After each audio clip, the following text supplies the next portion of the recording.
Well, settle in and grab something fun to drink as we count down what's left of 2023. Welcome to the Scripps News Special. I'm Alexa Liacco. It was a year filled with more news than we can even remember, and some stories that we'd love to forget. From the heart-stopping moment that turned heartwarming on a football field, to political drama in the U.S. House, to record-breaking tours that served as a bit of a renaissance for a new era. This hour, we're looking back at the 23 most memorable stories of 2023 as chosen by our Scripps News editors. These stories are ranked based on a range of factors, including how much buzz they created, how unique they were, and how many lives they touched. Let's kick off the countdown. Taylor is here and ready to watch. Shake, shake. It's the love story that dominated the sports world, one of music's greats linking up with one of football's best, Taylor Swift and Travis Kelce. I don't know, wasn't sure if you knew Taylor Swift. I know. All right. Apparently she's dating a football player. Yes. Kelce attending some Swift concerts, and Swift attending some Chiefs games. Even Sunday Night Football couldn't get enough. Sorry, Taylor. A game broke out in front of us. 3-3, we're all leaving at 20. That's just the first of 2 spots on our countdown for Taylor Swift. But there were other memorable moments in the sports world, like Oakland losing yet another sports franchise to Las Vegas. This time, its baseball team. And then there was Lionel Messi's decision to join Major League Soccer's Inter Miami, turning his back on Barcelona, not to mention the incredibly lucrative offer to play in Saudi Arabia. The best number 10 in the world, Lionel Andres Messi. Playing for Saudi Arabia would have reportedly netted Messi $1.6 billion over just 3 years. After those symptoms, I also noticed that I have this rash on my arm that was not there before I came here. February, a town of fewer than 25,000 people became an international focus after a Norfolk Southern train carrying toxic materials derailed.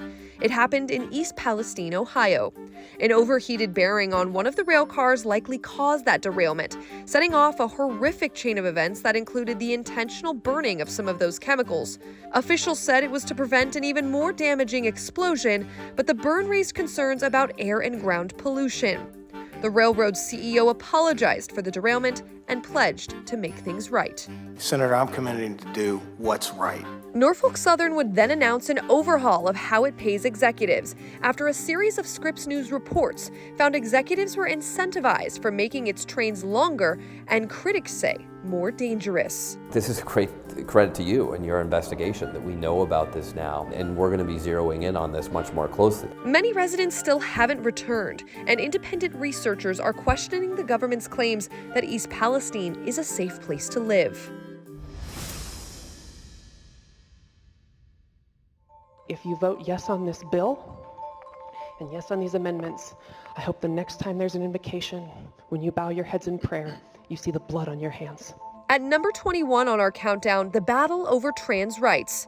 It boiled over in Montana this past April when Representative Zoe Zephyr, the first transgender woman elected to the state's legislature, squared off with Republican leadership who blocked her from speaking on the House floor. What was done was counter to the very democratic principles of our country. Protesters gathered, disrupting proceedings as they chanted, "Let her speak." Scripps News spoke exclusively with the House Speaker. The representative did not want to apologize, did not want to turn that temperature down. Zephyr was silenced for the remainder of the session, as Montana joined 16 other states implementing new restrictions or bans on gender-affirming medical care for minors this past year. In many of those states, medication like puberty blockers was targeted. A 13-year-old girl or boy that comes and says, "I hate my body," now you've got this huge, not huge group, very loud group, I would say, that will say, yes, we affirm that hate of your body and we'll help you change. We'll help you change that. Trans people are in your communities. We are part of your communities. Friends, neighbors, colleagues. And one of the things that I will repeat again and again is you are always near a trans person or someone who cares deeply about us, whether you're in a coffee shop, an office, or if you're in the governor's mansion here in Montana. My name is Greg Becker, and I was the Chief Executive Officer of Silicon Valley Bank. But I never envisioned myself or SVB being in this situation. Two of the largest bank failures in U.S. history happened in March. Silicon Valley Bank and Signature Bank each rapidly expanded in a relatively short period of time. Silicon Valley's assets tripled to more than $200 billion in just 4 years, thanks to companies like Airbnb, Cisco, and Roku. After harrowing financial reporting, Silicon Valley's customers ran on the bank, withdrawing $42 billion in a single day. The U.S. Government Accountability Office found Silicon Valley and Signature Bank relied on less stable funding. How much of the $40 million are you planning to return? How many times are we going to do this dance? Senator, I promise to cooperate with the regulators as they do. Are you planning to return a single nickel? I'll take that as a no. First Republic Bank failed this year too, after consistently loaning out more money than it actually had available to give. The Fed made customers whole, taking over some banks and providing emergency credit to others.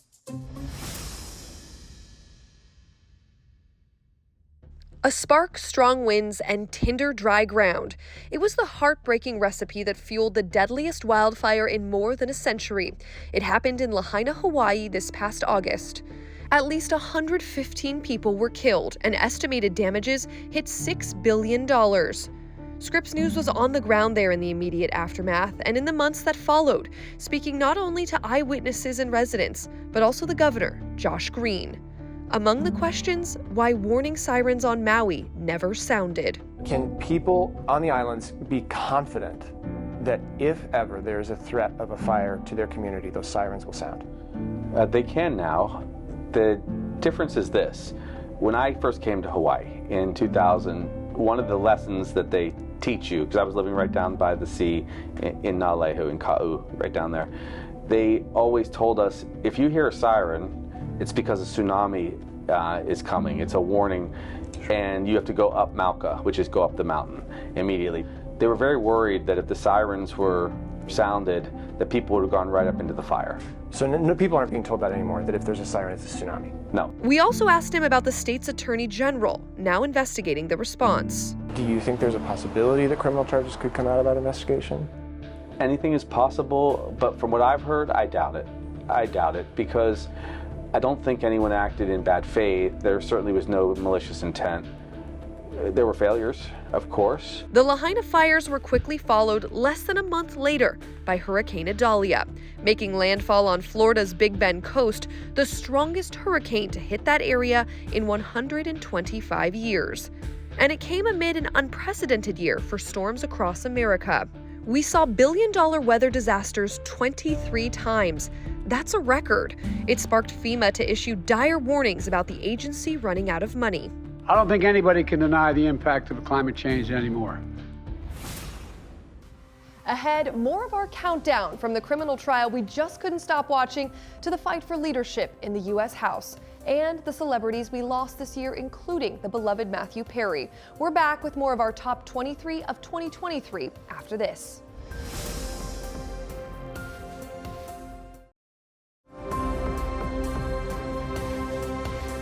We're back now, counting down our 23 most memorable stories of 2023 as chosen by Scripps News editors. I'm Alexa Liacco.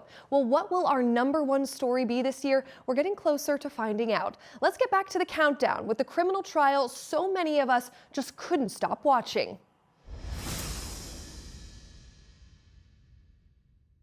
You mean like, did I shoot my wife and my son? Yes. No.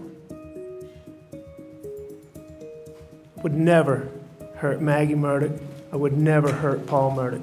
A powerful South Carolina lawyer turned disgraced defendant. The country was captivated by his crimes. So bad. So bad. A jury found him guilty of killing his wife Maggie and younger son Paul with a shotgun in June of 2021. Were you close to Paul? You couldn't be any closer than Paul and I and Buster and I would never intentionally do anything to hurt either one of them. The case turned on a cell phone video filmed by Paul, revealing Alec Murdaugh lied about being at the scene of the crime just moments before the murder. He was sentenced to life. And I know you have to see Paul and Maggie during the night times when you're attempting to go to sleep. I'm sure they come and visit you. I'm sure. The crimes didn't end there. Murdaugh was sentenced to another 27 years in prison for stealing about $12 million from his clients. He blamed an insatiable addiction to painkillers. The judge in his cases said Murdaugh has one of the emptiest souls of anyone he has seen in his 23 years on the bench.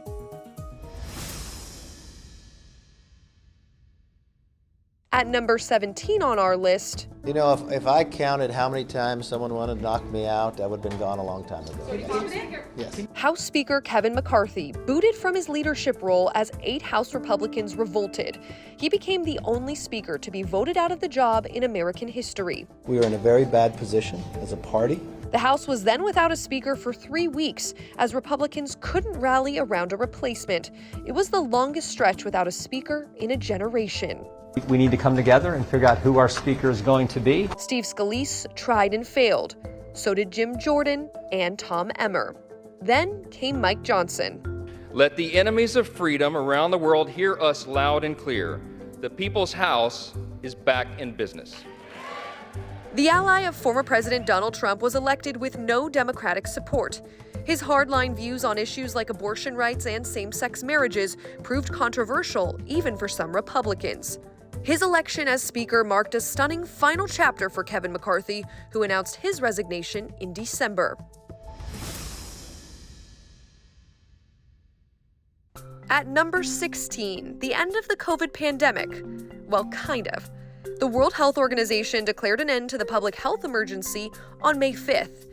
In the United States, the COVID national emergency ran out on May 11th. And we're going to see the nation revert to its more traditional, more complex health insurance coverage rules. The end of the emergency declaration meant the cost of at-home tests and certain treatments like Paxlovid varied. And some boosted benefits like food stamps went back to normal funding and eligibility. But COVID wasn't actually over. It still leads to hospitalizations, it still leads to death, although those levels are much lower than what we saw during the heights of the pandemic. Around the world, over 500,000 cases were still being confirmed every week as thousands died. But breakthrough drugs and less lethal variants combined to make COVID something that we've learned to live with. Since the Omicron surge in January 2022, daily reported cases plummeted more than 90%, as deaths and hospitalizations each fell by about 80%. Hey Marjorie, how are you? It's been a couple of years. But some unfortunate people, like Marjorie Roberts, were dubbed long haulers with symptoms lasting for years. Damage to lungs and other organs believed to be taking a toll. What are your symptoms today? I still deal with what we call brain fog. I still have the COVID, the crashes. That's when you just don't know. All of a sudden you just start feeling like blah. The end of the COVID emergency also meant an end to pandemic-era rules at the border. More on that later in the countdown. At 15, the Hollywood double strike, sparking a dramatic pause to drama on our screens. Actors and writers joined forces to strike together for the first time since the 1960s. That the studios have no real concept of what it is to be a working performer in today's world. The strike dragged on for months, with the actors not voting to fully ratify their deal until early December. They got an immediate 7% general pay raise and other guarantees.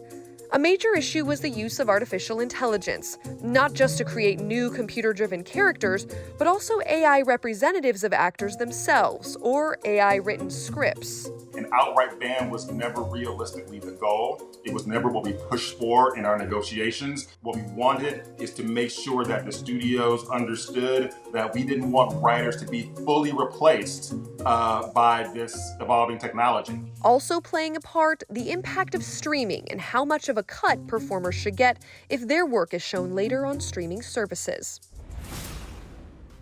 More of the countdown ahead, from the submersible disaster to record-breaking concert tours and a #1 selection that may surprise you. But first, a bonus pick for you, the newest attraction on the Las Vegas Strip, the Sphere. It cost more than $2 billion to build, with an LED exosphere wowing visitors from the outside and an incredible immersive experience inside. U2 opened it as social media videos of the experience went viral. Each concert generated nearly $2 million in revenue, according to corporate filings.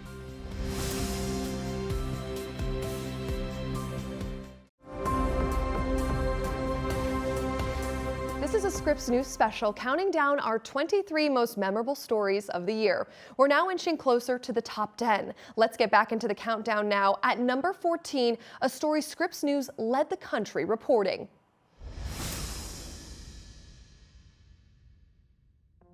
Like I said, it's caused so many problems in my life, and it still does to this day. A horrific reality in Baltimore exposed. A long investigation uncovered 60 years of child sexual abuse, even torture in the Archdiocese of Baltimore. More than 150 priests were involved. Perhaps more troublingly, some were elevated into positions of higher authority, like one who became the chaplain at an all-girls school here in Baltimore. Scripps News presented a special report from Baltimore as victims opened up about their experiences, speaking face-to-face for the first time with the Attorney General who launched the investigation. It took 4 years to complete. And there were some very dark times during those 4 years. I'm so sorry, Gloria. I wish we had done it faster. Facing a barrage of lawsuits, the Archdiocese of Baltimore filed for bankruptcy this year. So did the Archdiocese in Albany, New York. That diocese was named in more than 400 lawsuits, with more still being filed. It is a church problem, and they need to clean house all over the world.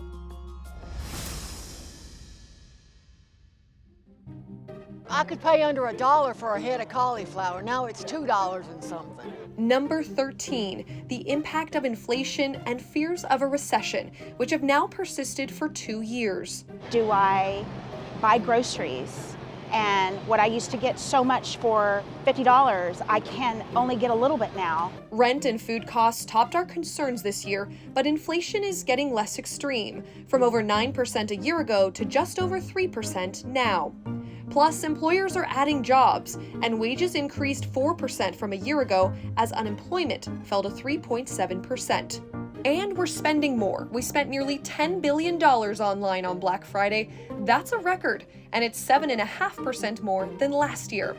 But there's a disconnect as voters express economic pessimism and disapproval of President Biden's handling of the economy. Bidenomics is about the future. Bidenomics is just another way of saying restore the American dream, because it worked before. This summer, Biden began to coin the term Bidenomics, and he touted successes like lowering insulin costs. He also ramped up his attacks on corporations for pulling in record-high profits. Let me be clear. Now that we've built the supply chains and brought down costs, any corporation that is not passing on these savings along to consumers needs to stop this price gouging. The American people are tired of being played for suckers. Economists expect the Federal Reserve to cut rates several times next year. We are hopeful that the broken immigration system under which we operate will be fixed. This year, a record number of people tried to enter the United States from Mexico, more than 2 million for the second year in a row, according to the federal government's data. And more families were crossing too, with border agents arresting more family members than ever before. President Biden was unable to craft a solution as he drew criticism from Republicans and some Democrats.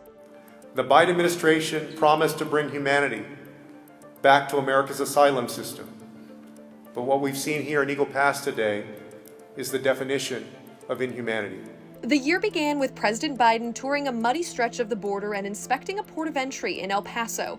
It was his first trip to the region after 2 years in office, and it foreshadowed a difficult year ahead. He said he wanted to work with us on it. Do you believe him, sir? He was cordial. A pandemic-era policy called Title 42 ended in May.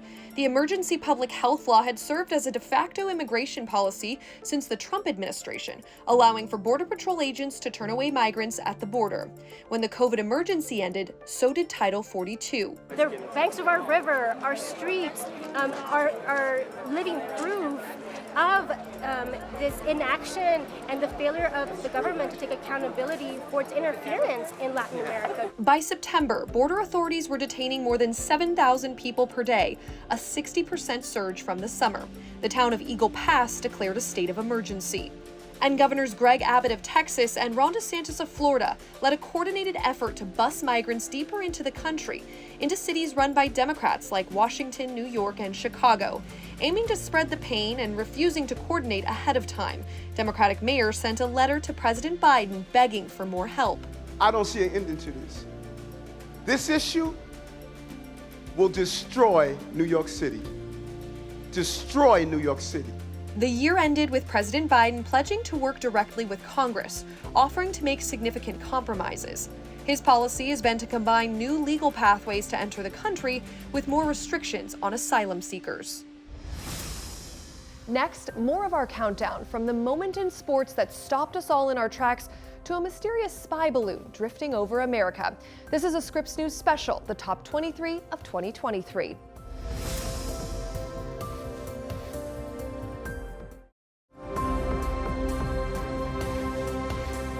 We're back with our Scripps News special, Top 23 of 2023. I'm Alexa Liacco.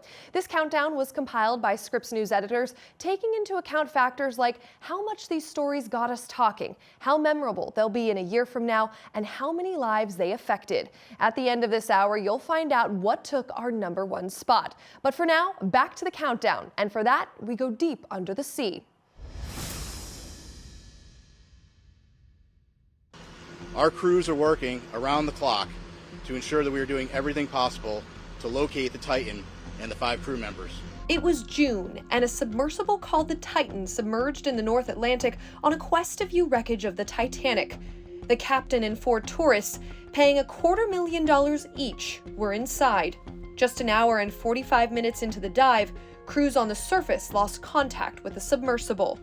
It was already at an extreme depth and under enormous pressure. Right now, our capability is limited to sonar buoys and listening for sounds. Initially, search and rescue crews hoped the submersible just lost contact and was still intact, with a limited supply of oxygen somewhere under the surface. The search lasted for days. A lot of rumors, a lot of ifs, ands, or buts, and everything heading in the wrong way. We need things to turn around. Good time for prayer.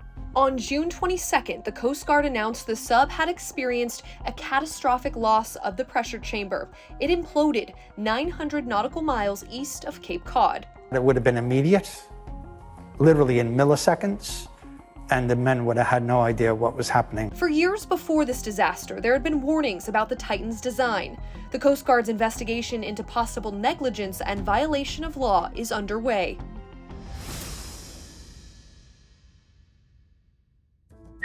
Change after change for the social media network formerly known as Twitter. Twitter owner Elon Musk announced it's ditching the Bluebird and going dark, sporting a new logo, an X. From a new logo to a name change, from a paid subscription service to removing verification checkmarks. Oh, and no more headlines on news articles. Owner Elon Musk has faced an advertising exodus and backlash after his often controversial posts. You don't want them to advertise? No. What do you mean? If somebody's gonna try to blackmail me with advertising, blackmail me with money, go yourself. But go yourself. Is that clear? I hope it is. This year was also a year of change as we continue to interact with ChatGPT, the chatbot driven by artificial intelligence. Artificial intelligence is set to emerge as the dominant tech story of 2024 as companies and governments grapple with guidelines for how the technology can or should be used.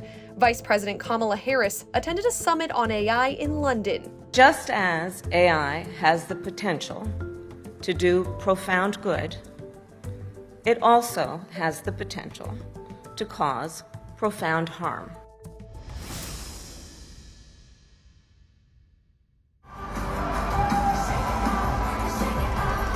It's the concert tour that literally had the ground shaking. Taylor Swift and her fans causing a small seismic event at her Eras Tour performance in Seattle. The ground shaking. Taylor swiftly made a massive payday this year, headlining the top-grossing concert tour of the year, with just over $1 billion in ticket sales. That's a billion with a B. It's the highest-grossing tour in history. Swift even made time to attend Beyoncé's concert, too. Just under $600 million in gross ticket sales, firmly in the top 10 of all time. A renaissance that took Beyoncé to 20 countries. And her 11-year-old daughter, Blue Ivy, stole the show, dancing next to her mom. You know how much I love to play live. It's been my lifeblood to play for you guys. And you've been absolutely magnificent. Thank you. One more concert tour we'll remember, Elton John. After playing more than 4,600 shows across 80 countries, Elton John called it a career, wrapping up his final concert tour in Sweden. That tour grossed nearly $1 billion, the second highest ever.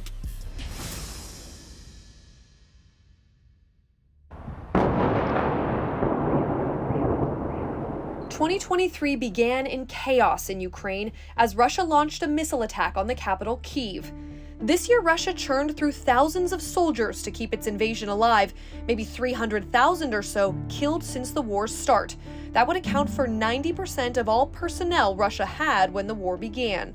At the same time, Ukraine has kept up its defenses. Less than 200 square miles of territory actually changed hands this year, a bitter stalemate made possible by a supply of U.S. weapons. Still, a delay in approving Ukraine's requests for advanced F-16 fighter jets and long-range guided ATACMS missiles raised concerns in Ukraine. The scale of continued U.S. support is very much in limbo, as Republicans question whether giving billions more in aid is necessary. Ukraine can now tackle the Russian dictatorship, so our children and other nations won't have to shed their blood. At the same time, Iran and North Korea have helped keep Moscow stocked, including with shells. And Putin has also remained in power, even after an attempted mutiny by the former head of the mercenary Wagner Group. Putin eventually met with that leader, Yevgeny Prigozhin, before apparently ordering his assassination later. And through it all, Scripps News has been on the ground in Ukraine, reporting on the Ukrainian orphans kidnapped by Russia, plus the weapons keeping Ukraine's fight alive, like suicide sea drones, and the everyday people turned heroes on the front lines, like a woman dubbed Witch. Now, for me, it's a time of revenge. Time of revenge. Exactly. Have you been getting revenge? Yes. Scripps News will continue our fearless reporting on the ground in Ukraine into 2024. Still to come, a look back on who we lost this year, including Matthew Perry, Tina Turner, Jerry Springer, and Bob Barker. That's next on this Scripps News special, Top 23 of 2023.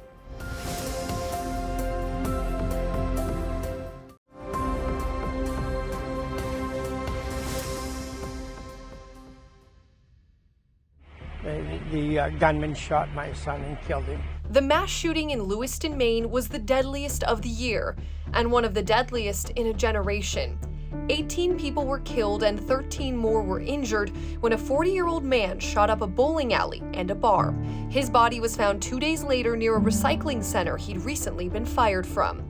Days later, the president and first lady visited. Jill and I have done too many of these. There were more mass shootings this year than there were days. The July 4th holiday was particularly horrific, including the mass shooting just days before in Philadelphia, killing 5 and wounding 2 kids.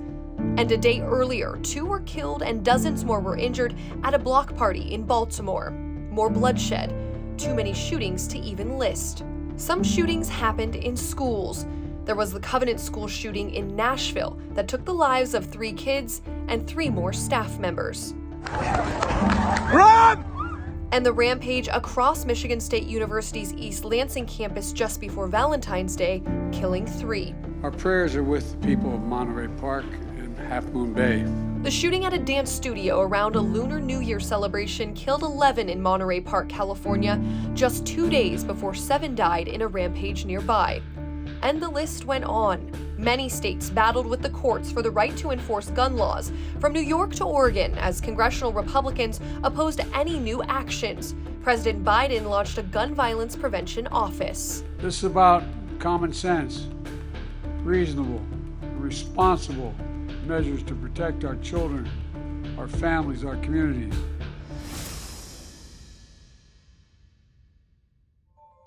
We are going to continue to fight for women's reproductive rights. This year was the first in generations without a recognized constitutional right to abortion. Nearly half of the states in the country now have limits on abortion, including some with total or near total bans. The number of women traveling across state lines to obtain abortions more than doubled this year, and the story of Kate Cox divided the nation. I am going to grant the temporary restraining order. The woman's fetus had a fatal condition, and doctors said her health was at risk if she carried the pregnancy to term. Still, the Texas Supreme Court ruled against her and a lower court judge, saying that's not enough to qualify for an exception to the state's law. Texas reported about 34 abortions this year, down from 50,000 in 2020. In the coming months, the Supreme Court will hear arguments to decide whether the abortion pill should still be widely available. Okay, that thing is not the moon. The moon is right there. It wasn't a bird, it wasn't a plane, it was a giant spy balloon. The balloon has violated U.S. airspace and international law, which is unacceptable. American intelligence officials say China launched it from Hainan Island, headed for Guam and Hawaii, and on a mission to collect information about military bases. But it blew off course, crossing over Alaska into Canada and over Montana. The most powerful nuclear weapons in the world are located in Montana. President Biden ordered it shot down off of South Carolina.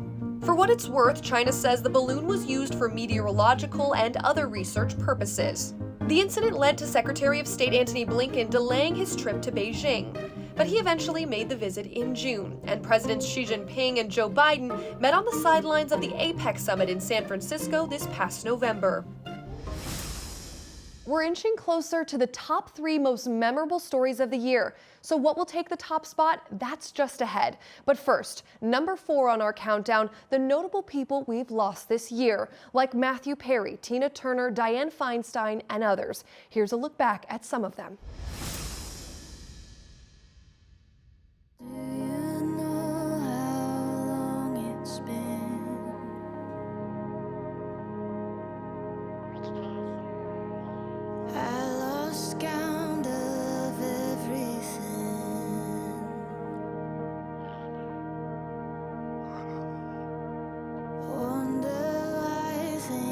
Need to change.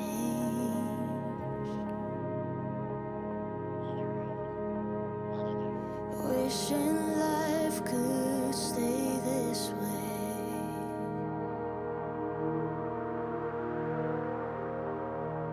Maybe that's why I've been running in circles. Maybe that's why I'm going back and forth.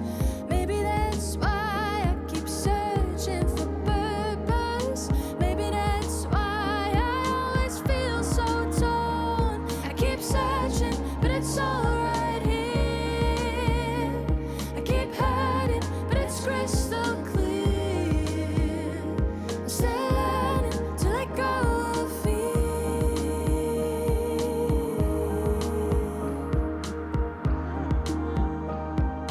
Do you know what time it is?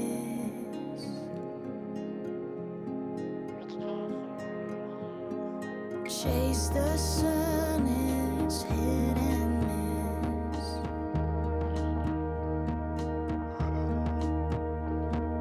Wonder why things fall apart. I wish an urban fading star.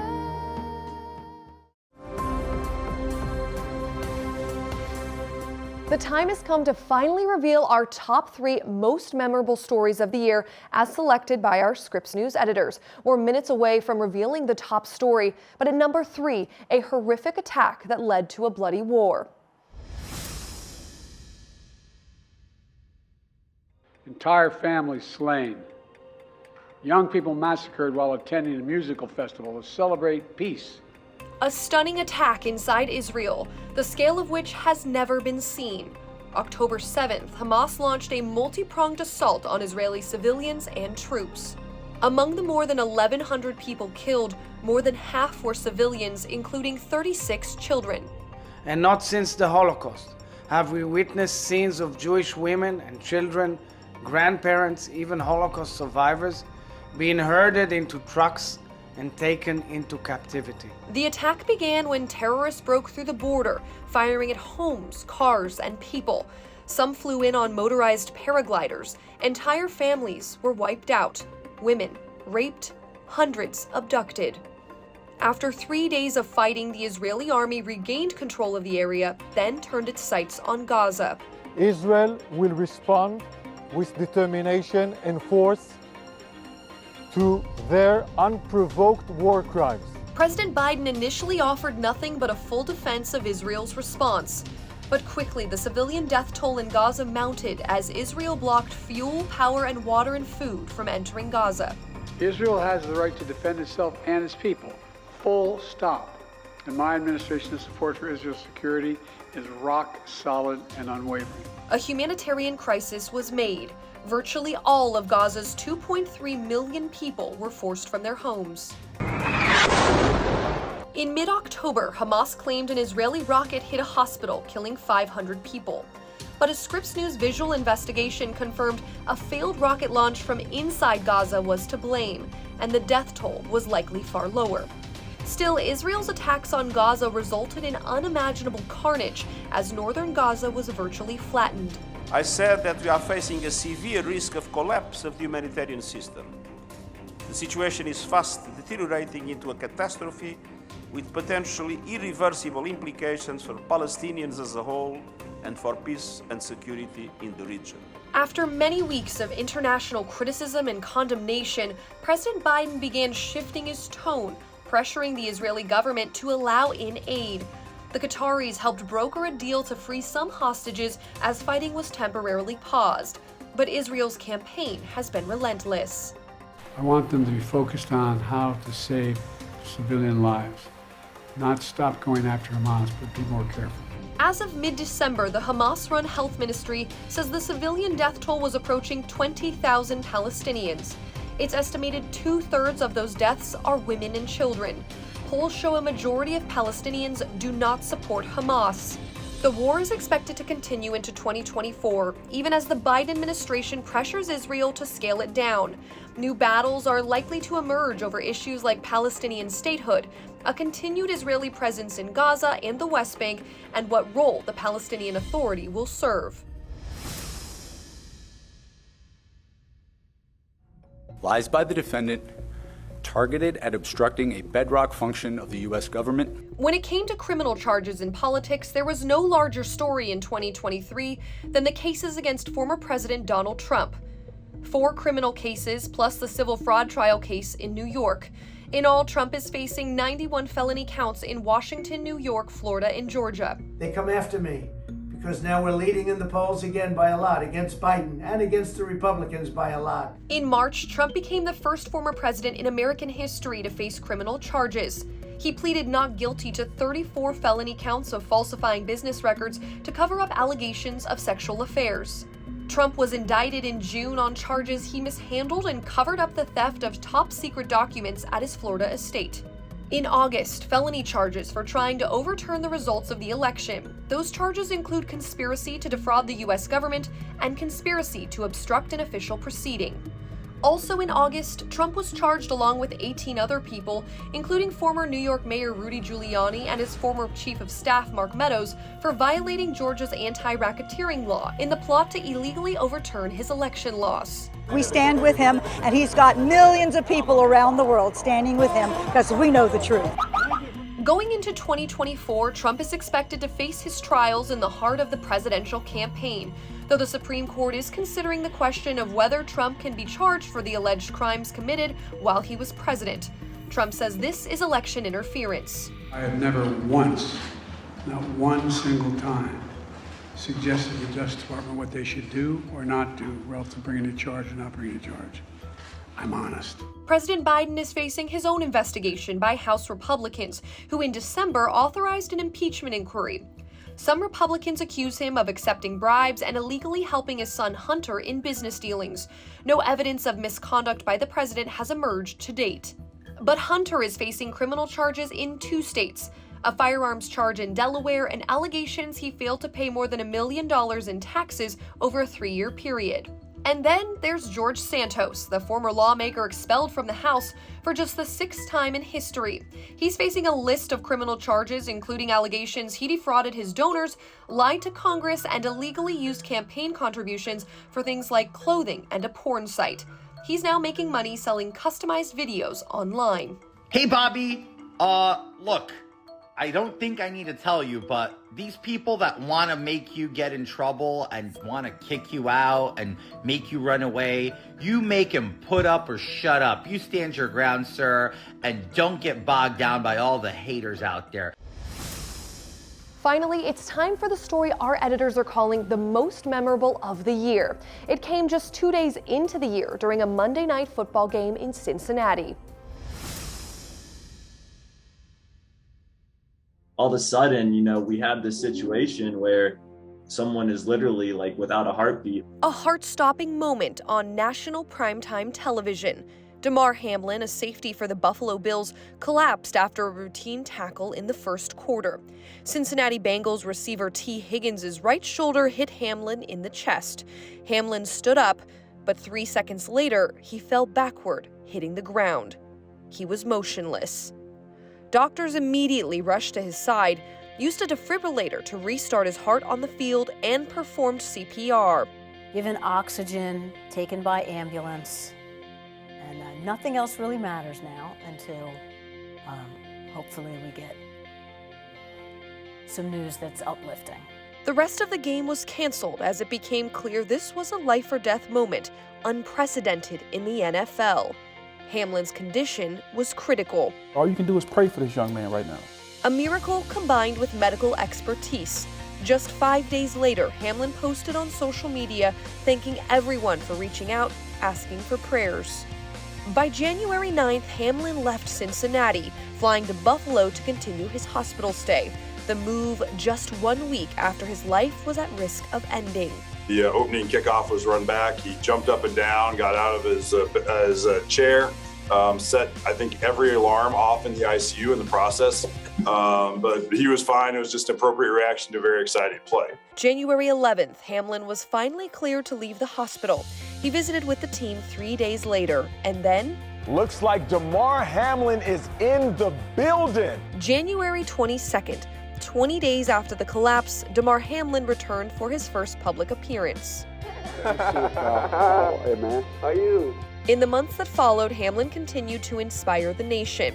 A trip to Washington in March to support a bill to put more defibrillators in public schools, and a meeting with President Biden. The Access to AEDs Act will help ensure that schools are just as prepared and trained to respond in a time of crisis as those on the sideline of an NFL game. By April, Hamlin was cleared to return to playing football. He returned to the field for his first regular season game in October. Through it all, he inspired the country and raised more than $10 million that he says will help young people through sports, education, and of course, lessons in CPR. I have a platform now where I can make a big difference in the world.